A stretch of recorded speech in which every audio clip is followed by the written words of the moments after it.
Okay, everybody, welcome to the October edition of the Manufacturing Virtual and maybe not so virtual Marketo user group meeting. So it's a little bit different one this time. Well, I think I'm getting some feedback here from you guys. But just a quick note, if everybody in the room could kind of mute a little bit or just turn down your speaker volume, that'll help in terms of some of the feedback. And some of the conversation here, the reason why I'm saying this is because our meeting today is a little bit different than our typical ones in the sense that we're running both a virtual and a in-person meeting. So we're broadcasting here from the Hilton Garden Inn in downtown Charlotte, North Carolina. And just getting ready just before the Digital Marketing Summit gets up and running here. So we're really fortunate today because there's so much different digital marketing talent that's in the city. We've been fortunate enough to have Robin Johnson join us, who's going to be speaking at the Digital Marketing Summit in the next couple of days. And also Chris Russell, who's a member of the new Fearless 50 community in Marketo, will also be presenting today. So let's dive right into it and then kind of go through the agenda here today. So a couple of things. So the first thing is that we'll go over some of the group rules for the Manufacturing VMUG.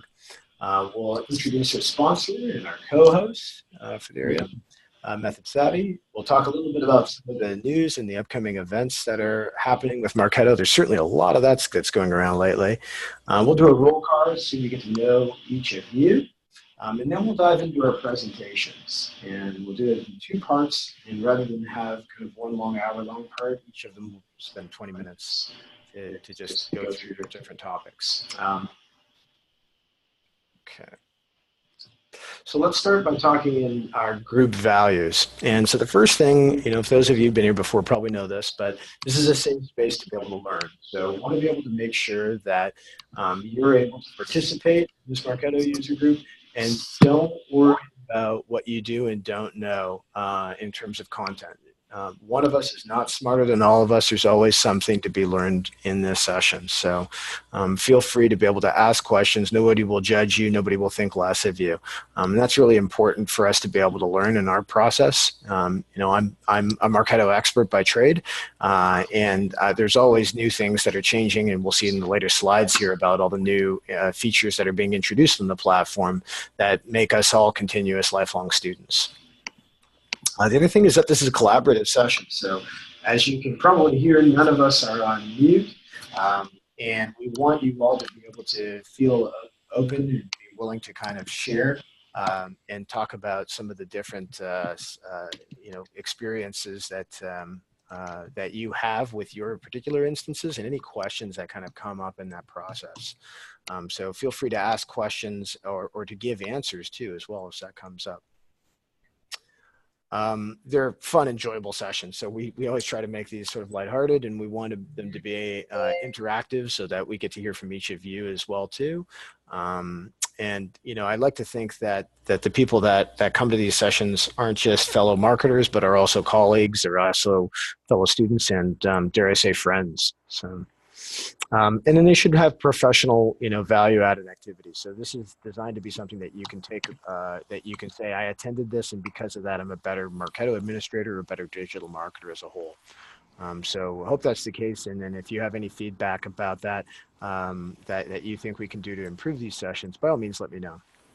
And so my next thing I want to do is really introduce Sammy Schwab from Method Savvy, and they are our co-host and our sponsor for today. So really want to thank you for being willing to participate. And Sammy is actually located here in the North Carolina area in Raleigh-Durham, Chapel Hill, and you're a full-service agency, right? That is correct. We are, and so when Michael asked us to kind of, co-host this, Michael comes with a lot of esteem. He doesn't admit to it, but he's a kind of a rising star in the Marketo community. So of course we definitely had to say yes. But yes, we are just over in the Durham area. We've been working on Marketo for Lord knows, I don't know how long, probably about 7 years for clients, mostly throughout the Carolinas.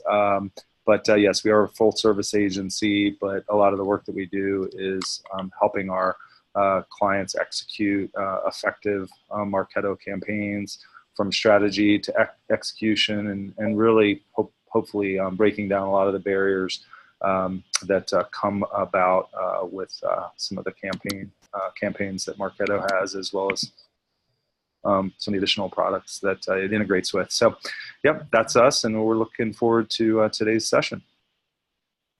Great, thanks very much. So, really, grateful that again that Sammy could spend the time here with us and help to co-host. And we met at the Charlotte Marketo user group a couple of months ago. So it just goes to show, as you're attending more of these, whether they're online or in person, it's a great way to be able to meet people and to help build your networks and to be able to grow as a member of the Marketo community. Okay, so let's talk about news and upcoming events that are happening in the Marketo area. So we'll go through these really quickly. So on October 25th at 10 a.m. Pacific time, just save the date. A registration link isn't there yet, but Steve Lucas, Marketo's CEO, will be presenting Engage to Win. And that's the title of the latest book that he's come out with. And also just a whole topic, just a whole process around Marketo and some of the different tools that you can use with that. The Marketo Advocacy Program, by all means, feel free to sign up for this. It's a great way to be able to show as customers, as users in Marketo, what's happening within your specific instances, and to be able to share that with the broader community. There's also a lot of perks for you to be able to do that as well too, and you can see those online. The Charlotte Digital Marketing Summit. Robin, I think you're presenting at this on Thursday, and this is sort of the impetus for us having this event, because we have the ability to be able to kind of see, what's happening in the Charlotte community with some of the different marketers that are here, and be able to kind of mix and interact with those folks. So by all means, feel free to attend that if you can, if you're in the area, and Robin will be speaking at that. The other thing that I have is Purple Select, and so that's an area again where Marketo is building kind of an advocacy program. So as you see a lot of social media activity that's happening around Marketo, that's being driven by programs like this Influitive program. So by all means, sign up to that. It's a great way to get some really great prizes. And then an email that came out last week. Let me just mute some of the local feedback here, just to make sure we're not getting too much of that. But excuse me. So in terms of an email from last week, then the 2018 fall release of Marketo has come out. So there's some really interesting features in that. Some updates in terms of the UI, some updates for account-based marketing, and then of course the announcement that happened over Summit about Visible. We're starting to see a lot of the features that are kind of rolling into Marketo from that acquisition. So really exciting time to be in Marketo. And then the other thing, which I don't have a slide about, you probably have all heard that on the news, is this little company Adobe decided to purchase Marketo a couple of weeks ago.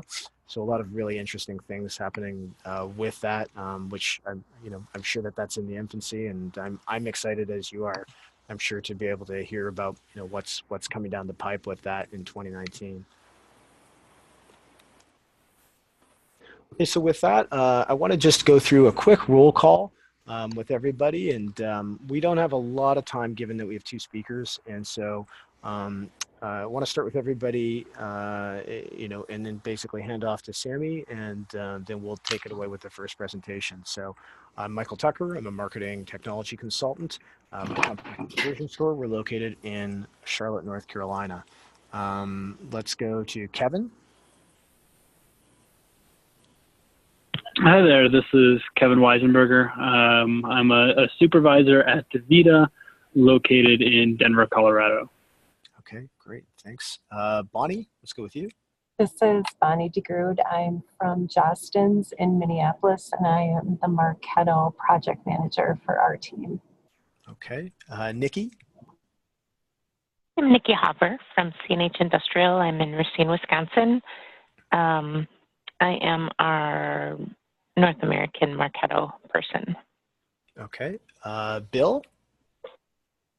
Hi, this is Bill McGinnis in Atlanta, Georgia with Sojourn Solutions.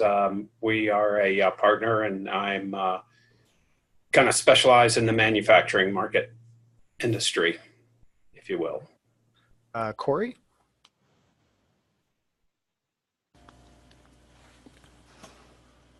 Okay, let's just go to Jeff for a moment. Jeff Krajewski. I'm with the Marketo Registry out of New York.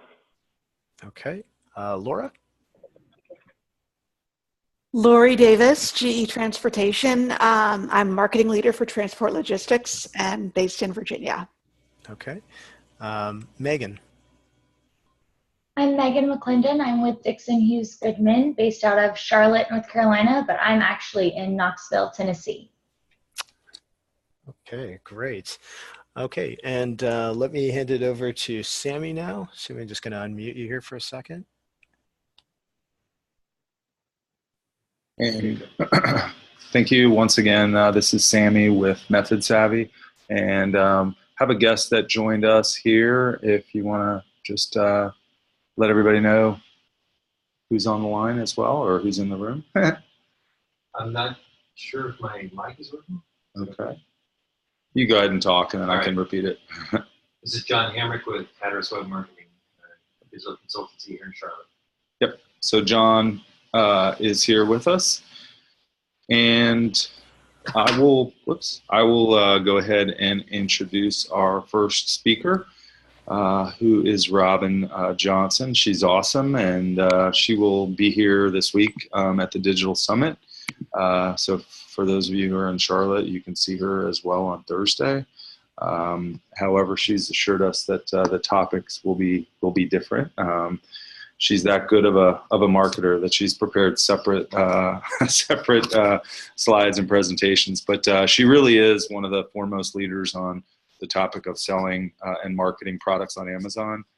She founded Best from the Nest, and they work with companies to figure out how to basically sell profitably or scale on Amazon. And she told me right before this that have no fear, the benefits of some of the frustrations that do come with Amazon certainly outweigh the negatives. So I guess with that, Robin, I will turn it over to you. All right, sounds good. Thank you. Thanks for that great introduction. Let me go ahead and get my slides up here. So, sorry. So like you said, we work with a lot of companies to help them grow their presence on Amazon, and sometimes it's really even more control their presence on Amazon. Amazon can be one of the best places to sell. It can be an amazing platform to gain new customers, to widen your base, but it can also be incredibly frustrating. So I've been spending the last 8+ years eating, sleeping, and breathing Amazon. And so I've had the opportunity to speak at Harvard. I speak at a lot of trade show conferences like, the Craft and Hobby Association and for ASD in Las Vegas. And I've been a contributor for Search Engine Journal as well. And I really love helping build brands on Amazon and helping, larger brands really kind of control their presence on Amazon. Oops. Oh, Zoom has been doing this thing where it starts to crash. Oh, there it goes. Okay, I thought it crashed, but it looks like it might not be crashing. It's deciding whether it's crashing. Okay, there we go. So let's be honest. This is how most companies feel about their Amazon efforts. Just about the time that you feel like you have it taken care of, you have it, understand it, the platform changes or the rules change. And so it can be a really frustrating place, and it can be a hard place to get traction sometimes, especially if you have, constraints of, a larger company that is, trying to meet certain objectives and making sure that, Amazon meets those objectives, because Amazon is very different. The way that you're going to restock, the way that you're going to, launch products on Amazon is very different. So it can be a very frustrating thing. Now, okay, so Amazon can be a great way to acquire new customers. So when you are looking at Amazon, it's a great way to build brand affinity. We can kind of take the trust that Amazon has built into their brand and use that to kind of reduce the amount of friction on a new purchase or acquiring a new customer. It can also be a really great place to test new products, to put something out there and see whether or not you're going to get purchases. When it comes to physical products, if it doesn't sell on Amazon, then there's a good chance that there's not as much volume out there. And even if you don't want to sell on Amazon, using some of the tools around Amazon to estimate search volume can be really, really valuable. There's one tool called Merchant Words, and Merchant Words is a search volume estimator. And so what that will do is it will take a look at, you can put in your brand name, your product, or maybe some keywords for a new product, and it will tell you the estimated search volume. Now, this is the mountain is high, the mountain is short. It doesn't tell you that the mountain is 367 feet, but it does give you an idea of whether or not there is significant people searching for this. And then the way that we really look at market saturation then is we can look at the number of results for that search term on Amazon to see, is this volume have enough search terms to show that there is demand for the product? And then when I go to Amazon to look for that same search term, does that indicate that maybe there's too much saturation? So like if you were to look up yoga mat or garlic press, you'd see that there's a ton of search volume. So it might be a really good product, but when you go to Amazon, you see that there's way too many garlic presses. So it kind of can help you use that. It also can be a great way to get proof of concept sales for smaller brands so that they can move into Target, Walmart, and be able to negotiate a little bit more firmly with some of those larger distributors.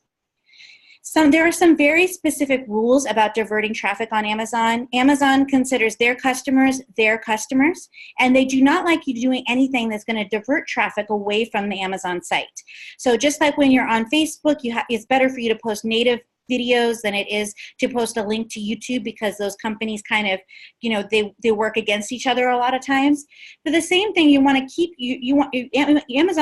your Amazon traffic you want to keep on Amazon, but there are ways to take that traffic and turn it into own traffic, but you have to be very careful to do it within their terms of service. Amazon's culture is a culture where they expect you to take ownership, that you have done your due diligence. So using I didn't know and breaking a term of one of their terms of service is not going to fly very well. So you want to make sure that you are really clear on what is allowed and what's not allowed before you go forward. Now, some of the things that are definitely not allowed is no external links. There's no place to put a pixel. I know Michael asked me that. You can't put your Google Tag Manager anywhere on anything that really goes through Amazon, and you don't get their customer information. Now, there are some black hat techniques right now where people are taking their orders and exporting them and using that to create lookalike audiences. That is technically outside of terms of service, and Amazon just hasn't figured out how to monitor that yet. So I try to stay away from black hat with Amazon, because once they kind of determine you as somebody that's going to break the rules, that kind of colors your version, their vision of you if they ever come back to review that account in another way. So if I can't own the pixel, if I can't get an email and I can't pixel them, my customers, to retarget them, why would I still want to focus on Amazon? And let me just take a brief second. They are working on a new advertising platform that's in beta right now, where you will be able to retarget customers. However, it's still in beta and it's not available to the public yet. So kind of watch this space.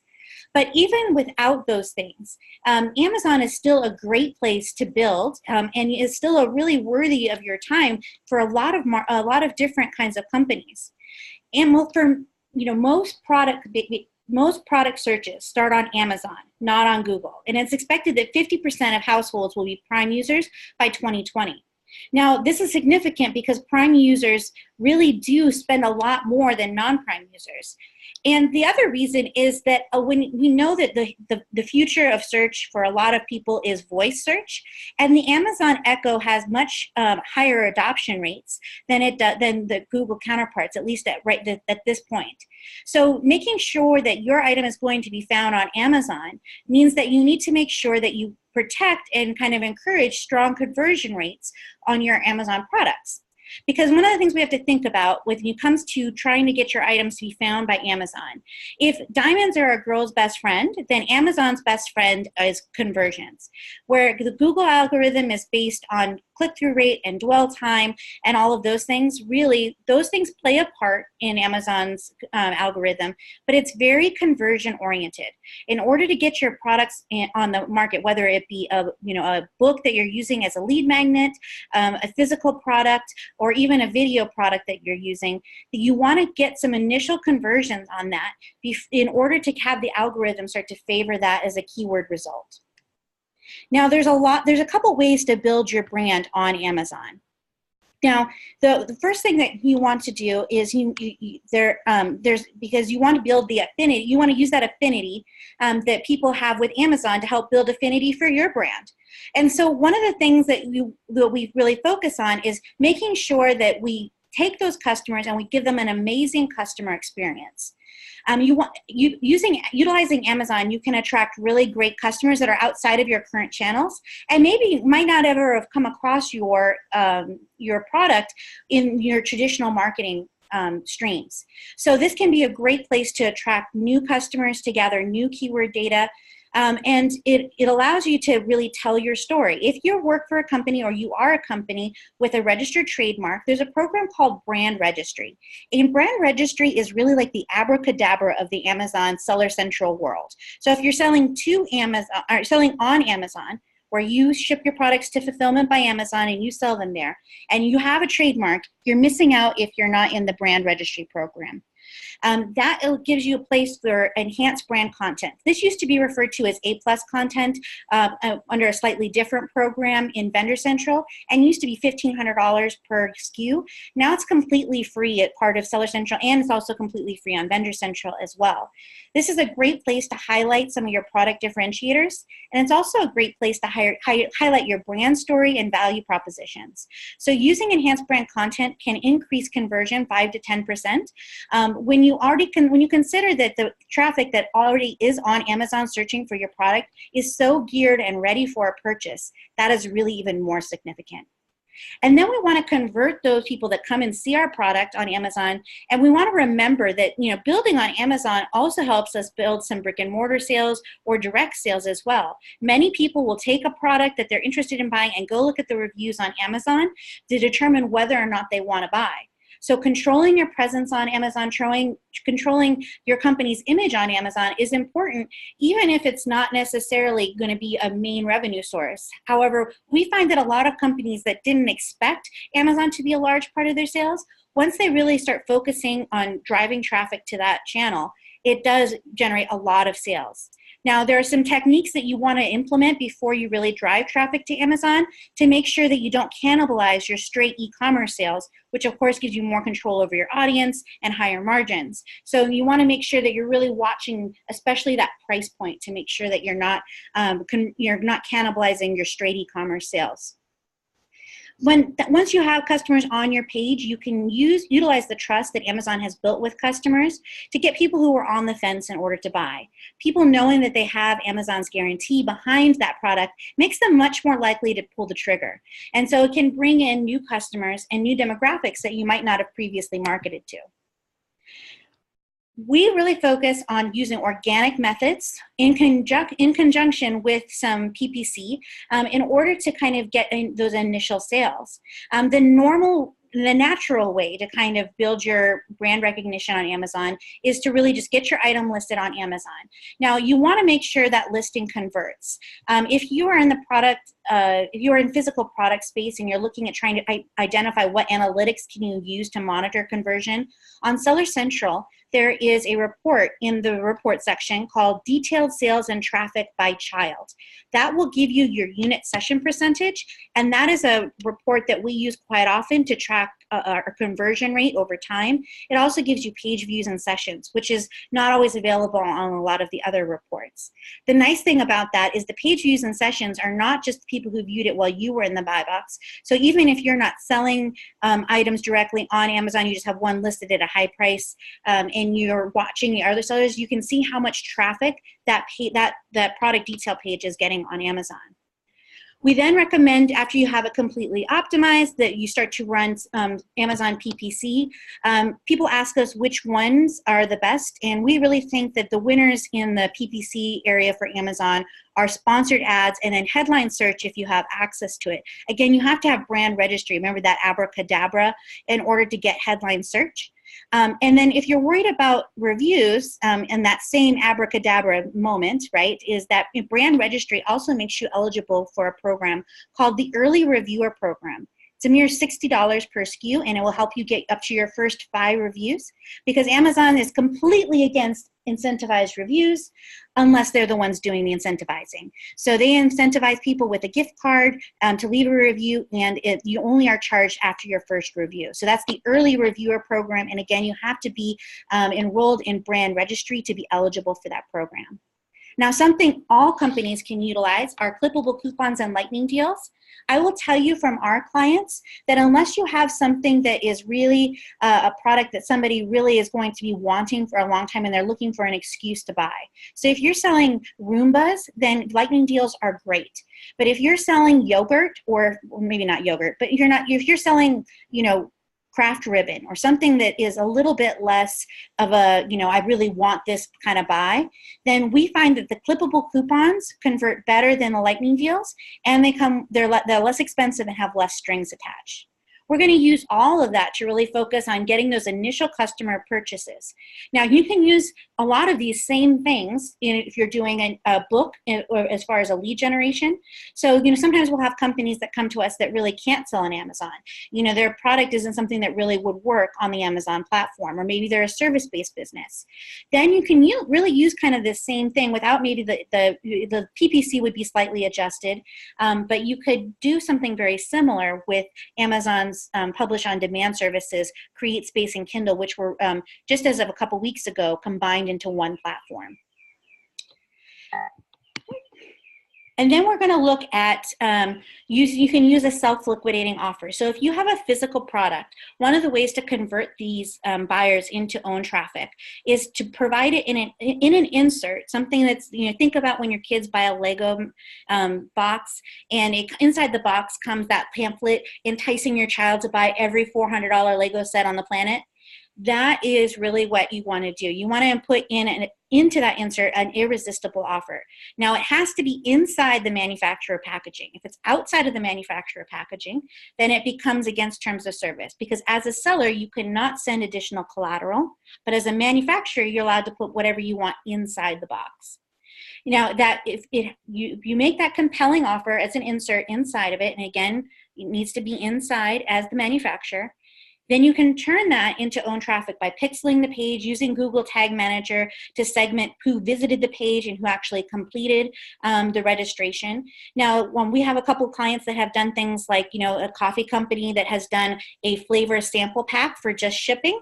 And so the shipping covers their cost of goods. And so it's, you know, that one, I think they lose with shipping and everything else. They lose like 50 cents on it, but they're able to acquire that customer and market to that customer directly, which more than well pays for the 50 cents that they're losing on, you know, the actual liquidating offer.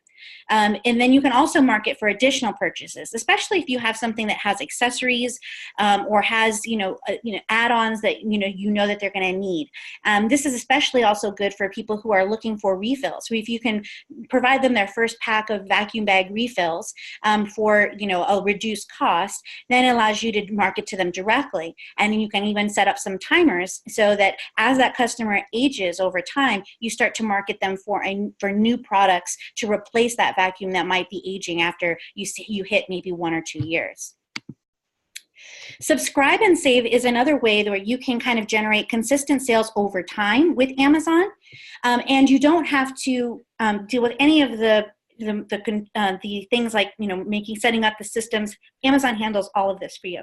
Subscribe and save is basically Amazon's version of auto ship. And so Subscribe and Save offers them a discount if when they click the purchase that they want that purchase again, and they can select how often they want that purchase. You have to make sure that your margins will allow for the discounts, because it is a set discount, and there's a larger discount if they have over 5 of those subscribe and save deals. So it's something to keep in mind and make sure that you will still be profitable after Amazon fees. Just a reminder for those of you who are doing physical products, Amazon quintuples their storage fees for 30 days plus for these 3 months. So it's really important that whoever's handling your e-commerce products is very tightly managing your inventory this time of year. Otherwise, it can actually incur quite a bit of loss. Now that would be for anybody who's selling to Amazon, or selling on Amazon. So it'd be anybody selling on Seller Central. If you're selling to Amazon on Vendor Central, you don't have to worry about any storage fees. So what you would do, the other thing that you can do is you can send follow-up emails. Now, Amazon is pretty specific. They need to be transaction related, but you can encourage them to check the insert if you can also put the insert on the same booklet that maybe your directions are on. You can say, I just wanted to make sure you got your product, that it was received. We wanted to make sure that you saw our instruction booklet with some of our common questions. That's in your package. Let us know if you have any trouble finding it, and encourage them to go into that package to see that on the back side of those frequently asked questions is maybe that that self-liquidating offer that you're using to try to turn them into own traffic. Here are the guidelines copied and pasted directly from Amazon Seller Central. So you can't link to any websites. You can't mention any promotions or additional products or referrals to third-party products or promotions. So you have to make sure that you've crafted this in a way that it focuses on enhancing their experience as a buyer, which I know is disappointing. I know everybody wants me to say that you can send all these emails, and there are companies that do it and get away with it for a certain amount of time. But Amazon is very particular about driving customers off-site. So it's really important to kind of color within the lines on Amazon. But we found that a lot of customers are able to be and the brand affinity that they can build for companies that they might not have ever given a try on without Amazon. They're willing to try a new product because they know of Amazon's generous return policy. They have such a great experience that they become raving fans, and they share that brand with others. So I know that Amazon can be a frustrating place, but it can also be an amazing place to grow your business. And it can be an amazing great place to expand your customer base. I will say that the more success that your product has, if it's a physical product, the less that you can ignore Amazon. Anybody with a credit card can make a listing on Amazon. So oftentimes we'll see large brands that didn't realize that their products already were on Amazon. So Amazon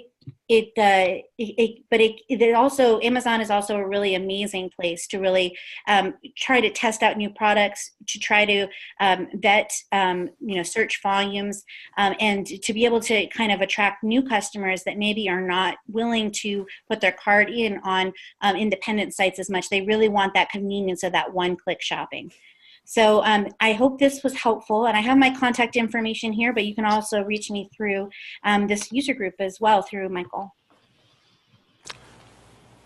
Great, thank you so much, Robin. So let me just grab the screen here, and we'll start off with actually a poll just to begin our discussion group, and just ask a little bit here about whether you're currently on Amazon. So let me launch this right now. If everybody would just take a moment just to respond. Is your brand currently on Amazon? Yes, no, no, and I want to keep it that way.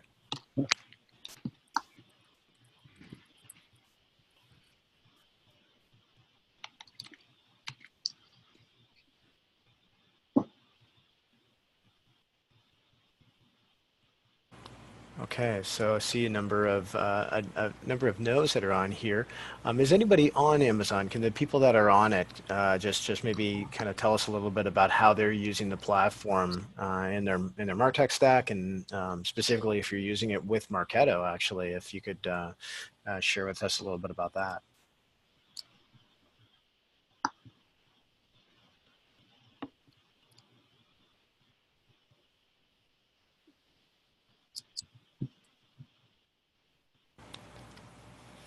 Robin, let me start off by asking a little bit of a question here as well. So I know you mentioned that Amazon has terms of service that really prevent you from trying to move customers off of the site. Are there benefits if you're running, a Marketo instance, or if you're trying to promote from your specific website to be able to drive people to your Amazon store? Do you wind up getting kind of a benefit in terms of the position if you're let's say running your own SEO programs or social media programs, and they're through something like Marketo, and then driving that additional customers into your Amazon store? Yeah, it does provide a value because those conversions that you get, those, as long as it's qualified traffic, those can help you with your organic ranking on Amazon. The big thing in Amazon is people are saying a lot that it's now pay to play, and when you're launching a product, especially a product that is a little less niche, it can definitely be that. But once you get those initial conversions, your product will rely less and less on sponsored products, and you'll be able to get more and more organic traffic. By driving some traffic directly to Amazon, it allows you to rise up that search volume. Alexa, when you ask Alexa to order you shampoo, then she will look at either the Amazon choice for that search term, so what Amazon finds like the best converting with high reviews that's in a warehouse near you. However, if you've already ordered shampoo in the past, she will remember what you ordered and ask you if you want to reorder that again. So if somebody has a product that's consumables, driving traffic to Amazon would help to make sure that they get any potential reorders off of Alexa as well. Interesting. Really interesting.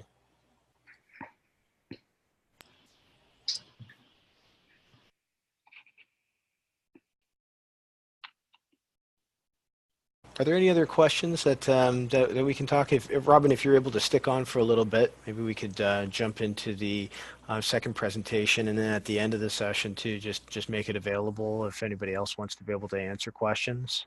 Sure. Yeah. Okay. Great. Well, with that, let me just grab control of the screen if I can, and then I'll jump into slides and then introduce our next speaker. So if you could just turn off your screen share, Robin. Great. I'll come back in. Okay. So our next speaker is going to be talking about the process of kind of nurturing customers by audience segment specifically. Carissa Russell is a member of the Fearless 50 that Marketo's recently announced earlier on this year. She's been a champion of Marketo software within GE for quite some time now. Has gone through a number of different transitions as that business has grown and matured. I'll let you speak about those a little bit more, Carissa, but the current business that she is the Marketo administrator for is Current by GE. And so some really interesting things in terms of nurtures, both by vertical and by sub-vertical. And so I was really excited when Carissa was willing to be able to present.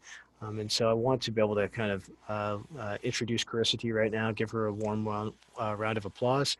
And I'm going to turn off the screen share and let you dive right into it. All right. Thank you for that excellent introduction, Michael. All right. And I think I'm sharing my screen. You are, yeah. Great, thanks. So today I'm going to talk about nurturing by audience segment. And I think in marketing in general, there is a lot of buzz and technology available for lead acquisition.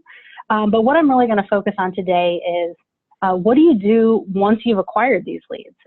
How do you keep them warm? How do you personalize their journey? And how can you push them down the funnel essentially to get them closer to that sale?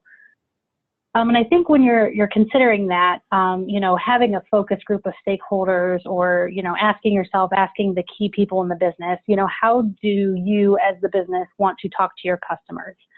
There's a lot of ways to segment your audience. You can do geography, role, company revenue, demographics, their specific industry.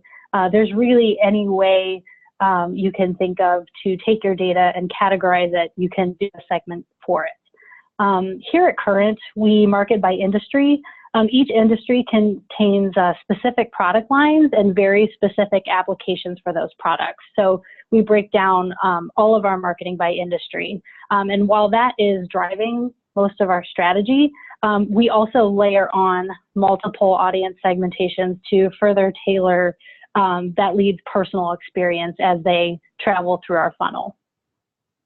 So why is segmentation important? I have a couple stats here, which are pretty surprising when you actually see the numbers. But 79% of consumers are only likely to engage with an offer if it feels more personal or reflects some actions that they've already taken. And 78% of U.S. internet users said personally relevant content from brands increases their purchase intent. And I think, when you're thinking of yourself and your own experience online, whether it's B2B or B2C, if it's customized, if it's tailored, it definitely has more of an impact on you. But I think when you see these numbers and the fact that they're so high, if you don't currently do this, this is definitely somewhere you should be heading, because I feel like this is where the industry is going, is something, very personal and very tailored to that person and their specific interests. Even in B2B, it's still extremely important. So taking audience segmentation, making sure that that is very set can make a huge impact on your email experience and the marketing emails that you receive. It has a really sound and profound effect when you're doing email nurturing. And I like to think of email nurturing as the regular drumbeat of content that, keeps your emails, your brands, your content in front of your leads. And, you have to think of it as every so often, the leads in your database will get an email. So for example, in our business, we send one email every 3 weeks, and this would be on top of any marketing campaigns we're running, but just, having these nurture programs running in the background really constantly works to keep us top of mind with our customers. And when you're setting up your email nurtures, you should really think about that first question, the way your business wants to speak to their customers, because designing your nurture programs with that at the core is probably the most important thing. So like I said, here at Current, we like to market by industry. So we break this down into 5 major nurture programs. We have air cover, which is our general content that's not industry specific. And then we have our focus verticals. So industrial, commercial office, roadway, intelligent cities, and retail. These are our biggest business segments, responsible for most of our revenue as a business. Some of them we have a very large market share in already, but these are the ones that we have a very wide customer base in that's very active. And then we also have sub-vertical focuses. So these are audiences that, either we're trying to penetrate because we have a lot of great products to support these applications, or we're really pushing to gain more market share in these areas. So, you'll see under industrial, we have automotive, banking, and then we also have food retailers, which we call our focus verticals, sub-verticals. So to kind of give you an idea of what that means as a person, I have little people on here that are basically different customers that are interacting with our company. So Joe came to an industrial trade show.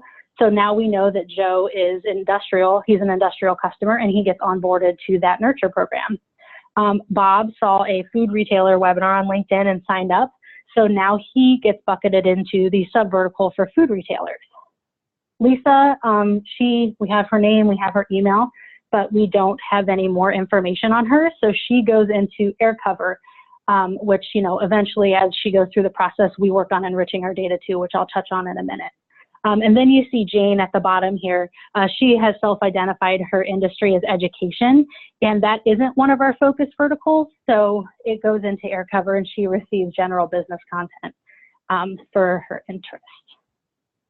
So to kind of give you an idea here of how this nurture journey can be customized, primarily lead score will dictate the type of content they receive. And then as they travel through the process, as they get more and more emails, we scatter gated content in there, other features in Marketo like progressive profiling, and this gives us an opportunity to continue to enrich our data and, trickle in more information about these people as they interact with our marketing campaigns.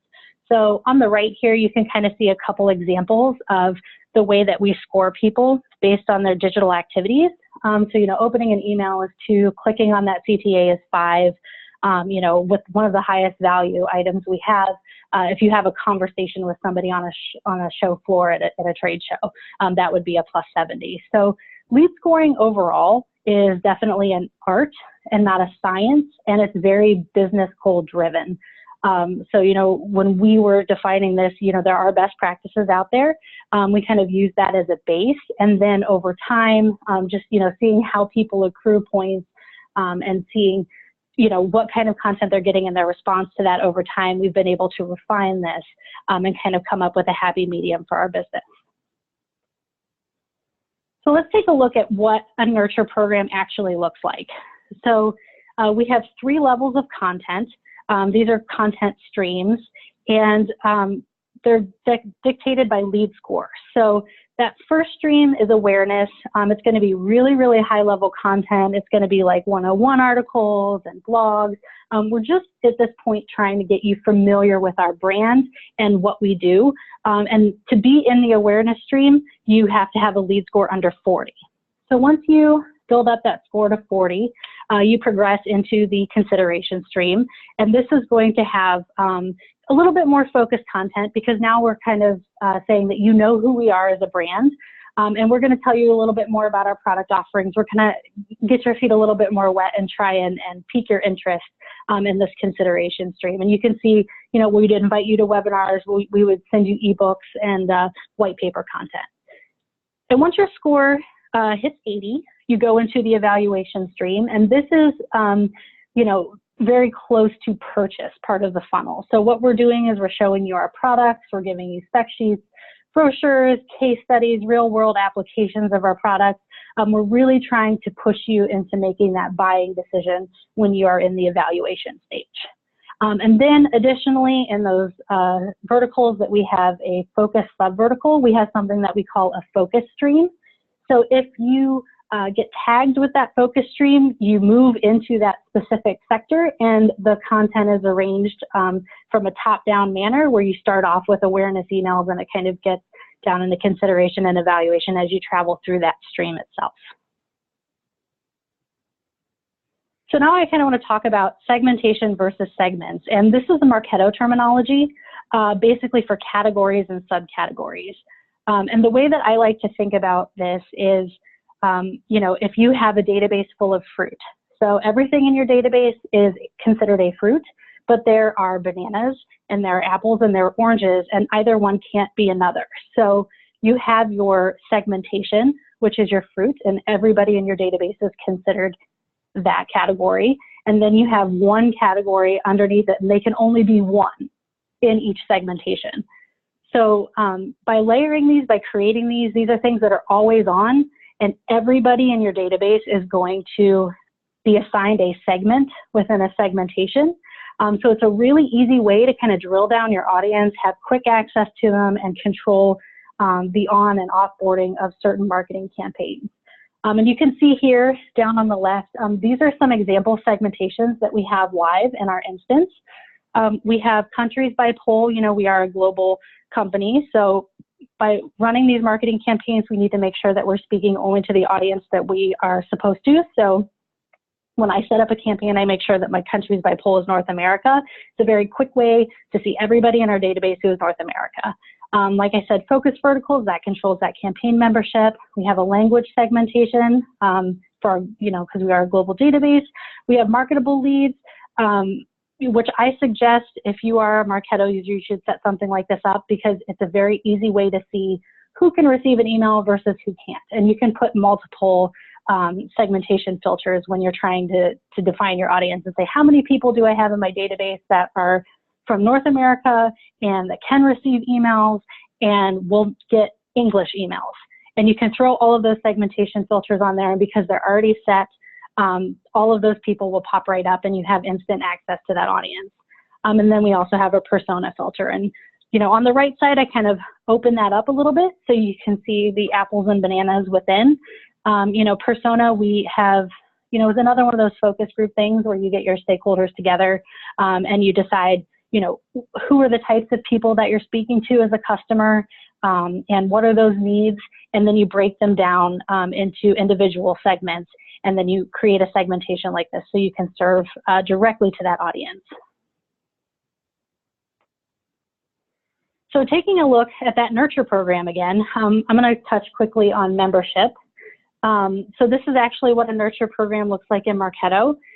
And overall, the membership nurture, the first gate to be on-ramped is the industry field. So, if we know your retail, if we know your industrial, you're going to go into that industrial nurture. You're going to go into that retail nurture. It's a very flat, if your industry is this, you go here and you get onboarded directly into that awareness stream.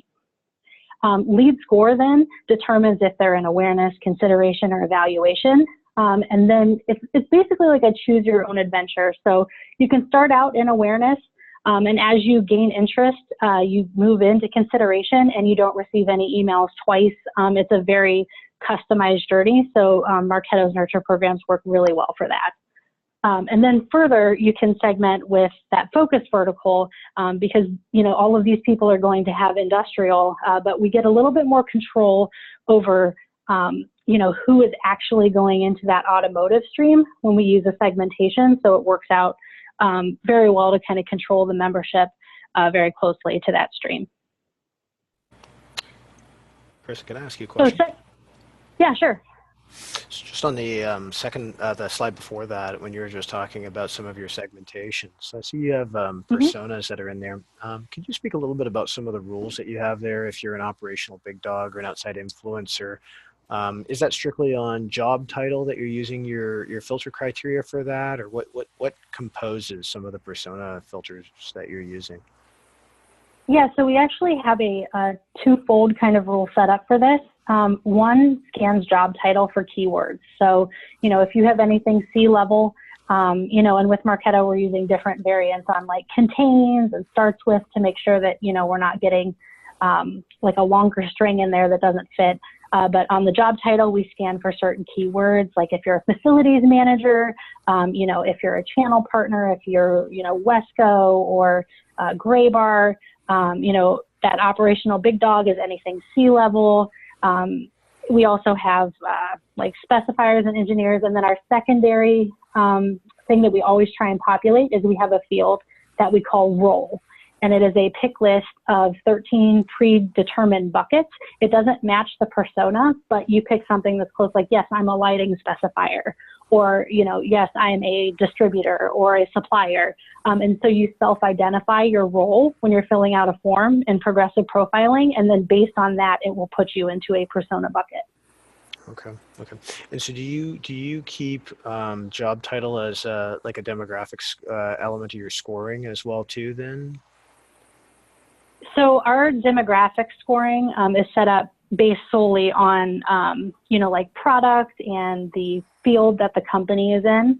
But we do use job title primarily for persona. We don't actually demographic score on job title. Okay, great, thanks. That's kind of what I was wondering. Yeah, good question. So segmentations aren't only for viewing your audience, but it is also an out-of-the-box way in Marketo to control dynamic content. So, for example, you can see our language segmentation expanded, and you can see this is a portion of all of the languages that were built to support. But for example, if you set your language preference as Czech, then you will receive the email on the left. If you set your language preference as English, you will receive the email on the right. And the reason that this is so great is because, first of all, it's time saving because you're not building 10 emails in each different language, which is how you used to have to do it until segmentations and dynamic content happened. But then when you're also doing your reporting, it is one physical email. So you can run your email report and you can see that kind of bird's eye view of everyone who matched the audience and who received it regardless of their language, but they're still going to be receiving, that individual content that is for their preference because of their language preference segmentation. So this is just one way to utilize it. It's probably like the lowest hanging fruit if you are, a larger than the US company and you have to cater to different languages and different compliance issues. So, thinking about segmentations is not only for being able to drive your audience segment, but it's also able to customize the experience because, we don't have real-time personalization or anything like that out of the box. Marketo can do dynamic content so long as there is a segmentation set up. Okay, and so my last slide here, I just kind of wanted to take you on the very beginning of a customer journey so you can kind of see all of this applied. I know it feels like you're down in the weeds, but the really great thing about segmentations is that these are things that you can kind of set and forget it. Same with nurture, you can create one and just let it go.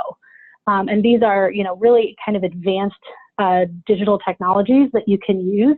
So all of this calculation is going on behind the scenes and, once it's set up, it's done. So I kind of wanted to take you on, that entry-level journey into our database and through the beginning of a nurture program. And you can see here on the left, I have my little guy, Richard. And he shows up to an industrial trade show that's located in the USA, and he gets his badge scanned at the booth. So after that trade show, we receive the list of all the badge scans, and we load that into our Marketo and Salesforce. And by default, his industry is going to be industrial because that's the vertical that the trade show supported. The lead score is 15 because he had his badge scanned. He did not have a conversation with anybody. He didn't have to be contacted. And his language is going to be English because the show was in the USA and English was the primary language. So he's onboarded into that industrial nurture in the awareness stream because the score is 15. And on that first cast date, he gets his first email. And that first email advertises a webinar on demand. He clicks the link, he checks out the webinar page, and he registers to view it. And while he's filling out that form, he also changes his language preference to Spanish. So what's going on behind the scenes is because he clicked that CTA, he gets a +5 on his score. Registration, any form fill in our system we have set as a +20, and then also we're recording that segmentation change to Spanish. So as time progresses and our next cadence comes up, he receives his second email. He has been onboarded to the considerations stream because his score is now 40. And since his language is Spanish, when he receives the email, it's still an industrial email. He's still in the industrial nurture program, but he gets the Spanish language version of the email because he has, updated his preferences. So this is just his journey. Somebody else even entering at the same trade show could have a completely different journey because maybe they clicked on it, maybe they didn't. So their journey would look different than this, but this is just one example of, all of the things you can have set up behind the scenes. And so that really wraps it up for me, and feel free to reach out to me on LinkedIn or through the Marketo user group. I'm always available and I love talking tech, so don't be afraid because I just love to share my knowledge. So thank you, Michael, for inviting me. That's great. Thank you so much for coming out, Carissa, and really appreciate you, especially diving into your own instance and being willing to share kind of what you're doing in the space. And it's a really interesting area. Have a poll that you had set up. If you're welcome to introduce that if you want to. And let me just take on the screen share here.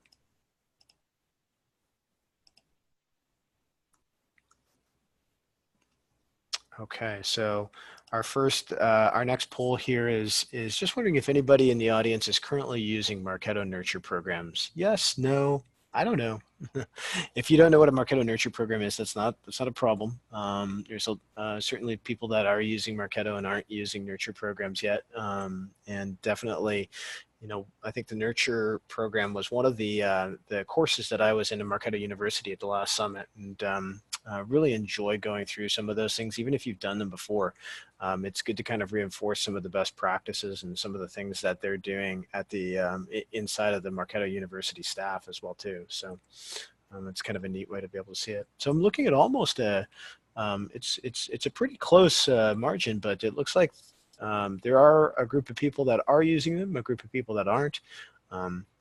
would love to hear from people on either side if you can kind of give us some more information about how you might be using nurtures as well too. The floor is open, so you're all unmuted and you're all more than welcome to be able to participate.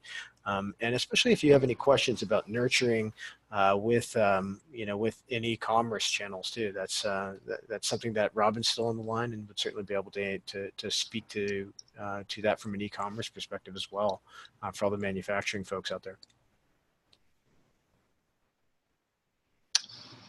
I can go ahead and start if you want. This is Nikki from CNH.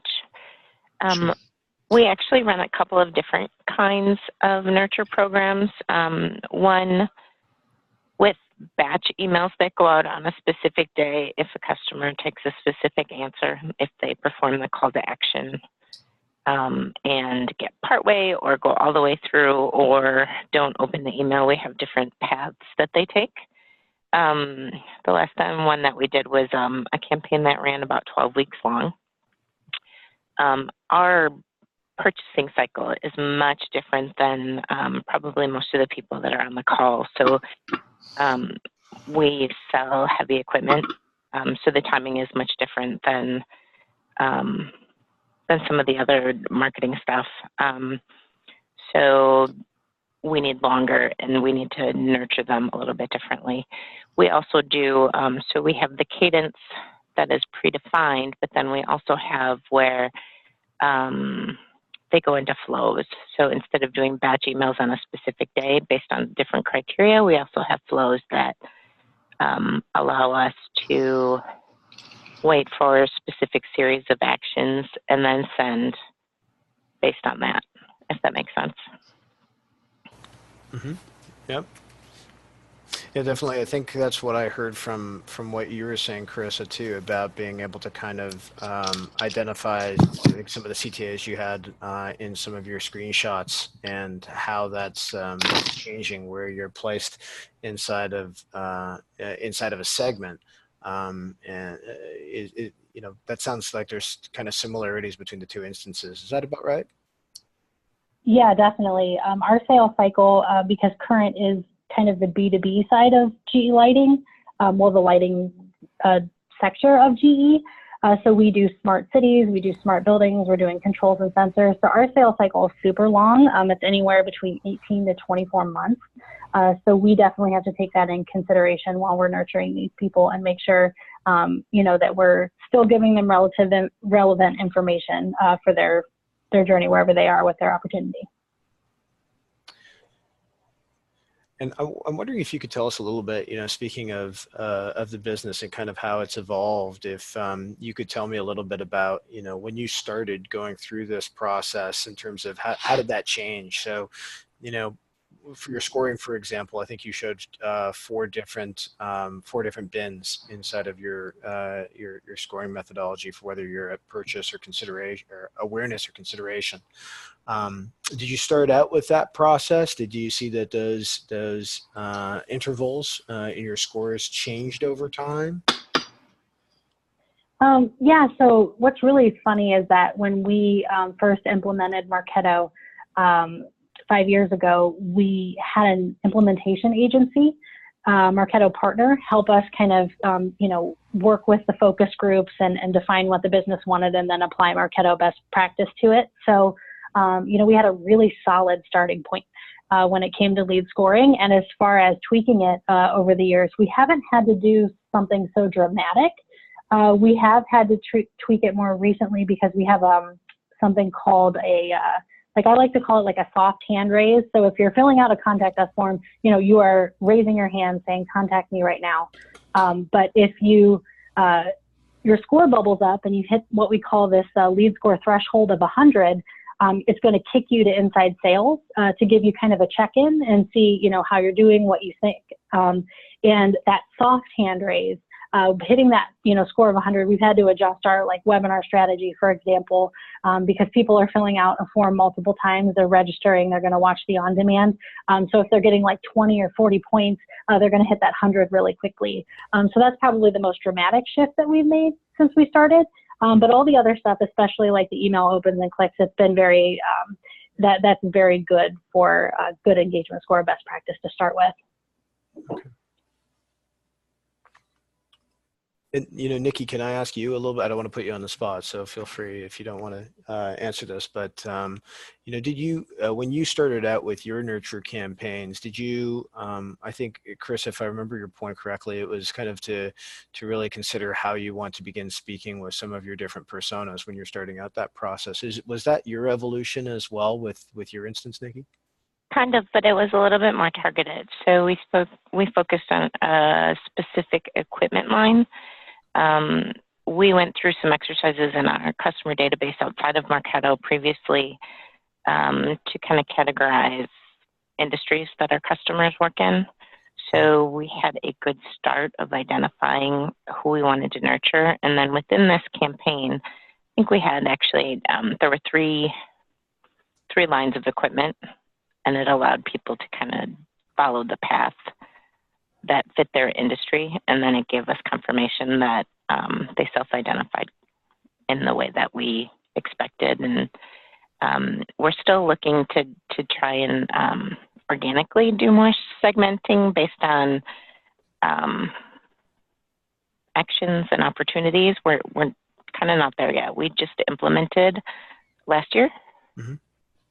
So we're still pretty new, and our instances, there's a lot going on there. So, but yeah, there's,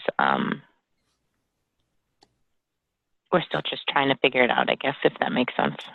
Absolutely. Yeah, no, I think, one of the things that I saw in the fall announcement that sort of interested me is I think Accounts AI is kind of a new feature that's coming out with Marketo, and this whole ability to be able to kind of use artificial intelligence to be able to help give you more insights into your consumers and or your customers in terms of where should they belong in terms of your segments and in your nurtures.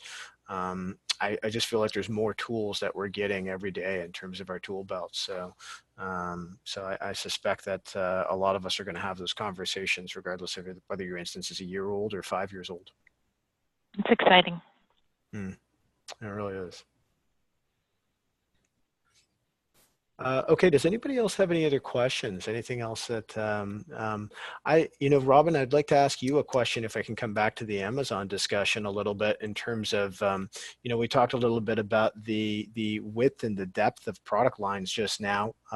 As you're growing your Amazon e-commerce store and looking at e-commerce for a channel for your manufactured goods, what's generally the best practice in terms of doing that in terms of the number of SKUs that you have or your product line? Would you kind of say it's better to kind of put your toe in the water and start out one product at a time, or would you say pick a division of your company and put all of the SKUs under one line, for example, as you're growing out your Amazon store? Are there pros and cons when you're trying to evaluate that decision? Yeah, it kind of really comes down to your bandwidth. So, if you have bandwidth to make sure that the listings are, you can go all the way across the board. It's going to increase your ad spend. So it really comes down to bandwidth and resources, I guess. If you're trying to do a limited test, then we usually recommend that brands start with maybe 5 of their best selling and then 5 of maybe their more niche products that maybe don't get as much shelf space. But, there's indications that there's enough search term volume for that product on Amazon. And then, you just want to make sure that you're not kind of just throwing a bunch of mud on the wall. If you bring them all to market, I would bring them in phases. Unless your products were already on Amazon, maybe you sold to them through Vendor Central. With Amazon's Fulfillment by Amazon, you can send in 1 or 2 or 6 or 12 of each item of each SKU, so you don't have to have the big commitment inventory-wise. One thing to consider, though, is making sure that you don't oversend in inventory, as their storage fees have increased quite a bit over the last several years, and it can become a very expensive proposition. Okay. Well, guys, at that, I think I want to be respectful of time, of course, and so I'd like to thank both of you for being willing to come out to this and be able to share your experiences, and then also thanks to Sammy for being willing to co-host with me as well here too, and for Method Savvy for sponsoring the event. Let me just leave you with a couple of different closing thoughts. So, a couple of things on the go here. The first one is that for our next session here, we're always looking for more speakers and more presenters, especially people who are Marketo users, people who are willing to be able to share some of the best practices within their space. I think what we're going to do is really come back at the end of the year. We're getting into kind of a busy time of year, of course, with Christmas and all the holiday seasons coming up. And I think looking forward, given all the different changes and some wonderful announcements that have happened this year, I'd like to be able to bring Marketo actually to the table for their next presentation and do that sometime early December, and really kind of do sort of a recap with all the different changes that are happening here, what's in store in 2019 for manufacturing users specifically, and for sure for all of the different people that are using Marketo across the entire ecosystem. So I think this is just the start of a lot of really great things in the industry, and specifically on the platform. But irrespective of that, always looking for other trade shows or events or other speakers that you may have heard in other marketing technology related topics. If you have any suggestions or you want to make any introductions, my email is michael@conversionstore.com. I'd love to be able to hear back from you. And so, really other than that, really want to thank you all for coming. And, one of the things that I always try to kind of espouse is, may all guests who enter our groups leave as friends. And so I consider all of you that way. Please feel free to message me or LinkedIn.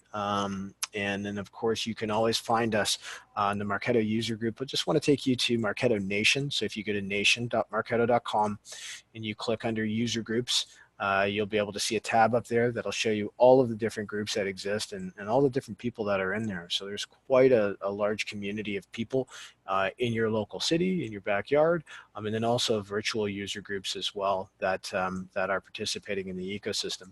We have a couple of leaders that are in the audience tonight. Jeff, if I can just call you out for a second for for starting the healthcare virtual Marketo user group, and Kevin, do you guys have an upcoming event that you've announced yet, or is that still in the cards for you guys?